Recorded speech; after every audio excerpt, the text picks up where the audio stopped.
मी उमेदवार आहे आणि मला वाटते की उमेदवारांनी प्रत्येक जागी आपली उपस्थिती दर्शवली पाहिजे मतदान केंद्रावर.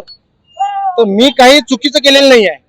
आणि जे दादागिरीचा विषय आहे हे म्हणतात, तर यांनी महिलांना इथं शिवीगाळ केली.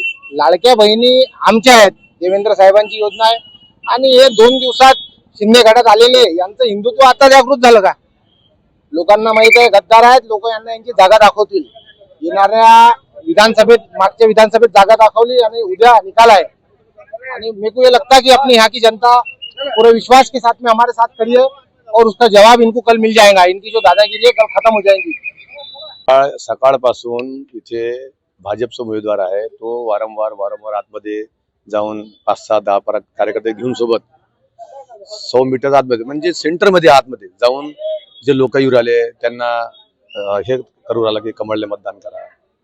हे सकाळपासून चालू आहे। आम्ही 2-3 वेळा साहेबाला फोन लावला, साहेब की आतमध्ये कोणी थांबायला पाहिजे, हे नियम आहे त्याचा, किती वेळ थांबायला पाहिजे आणि ते आतमध्ये प्रचार करता येत नाही, हा नियम आहे त्याचा, तरी जाऊ द्या असं चालू होतं। आता मी आलो, मी साहेबाकडे गेलो, साहेबाला सांगितलं की साहेब जे आतमध्ये आहेत ज्यांचं कामच नाही आहे, जे मतदान करणारे आहेत त्यांना ठेवू द्या आतमध्ये, जे रिकामी आहेत त्यांना बाहेर काढा।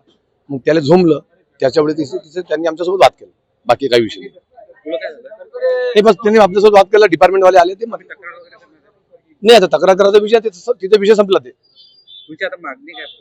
नाही मागणी नाही, नियम जे आहे त्याचा नियमचं पालन झालं पाहिजे। हे इथले जे आपले ज्यांच्याकडे प्रभार आहे म्हणजे आपले आयुक्त लहाने साहेब त्यांच्याकडे, आणि जे डिपार्टमेंटवाले आहेत, SP साहेब आहेत, आमचे PI साहेब आहेत, ADP साहेब, यांची जबाबदारी आहे ना की तिथे शांतता व्यवस्था व्यवस्थित ठेवणं। कारण की सकाळपासून तेच चालू आहे। आम्ही तुम्ही माझा मोबाईल पहा की मी कंटिन्यू सकाळपासून किती वेळा फोन लावलेला यांना, या लोकांना डिपार्टमेंटने किती फोन लावला आतापर्यंत। इकडे जा, त्यांना दिसत नाही का? त्यांचे डिपार्टमेंट लोकांना दिसत नाही का?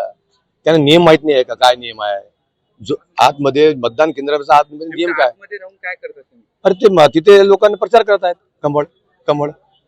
अरे बा तुम्ही प्रचार केला ना, 10 दिवस होता ना आपल्याला, लोकतंत्र पद्धतीनं आपण 10 दिवस प्रचार केला ना।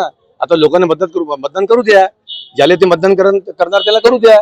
आता तो विषय नाही ना। आता तुम्ही जा, पहा किती टक्के झाले, काय झालं, हे आपलं पाहणं काम आहे। तिथे जाऊन प्रचार करणं बरोबर नाही ना। आणि मी त्या उमेदवारासोबत बोललोच नाही ना।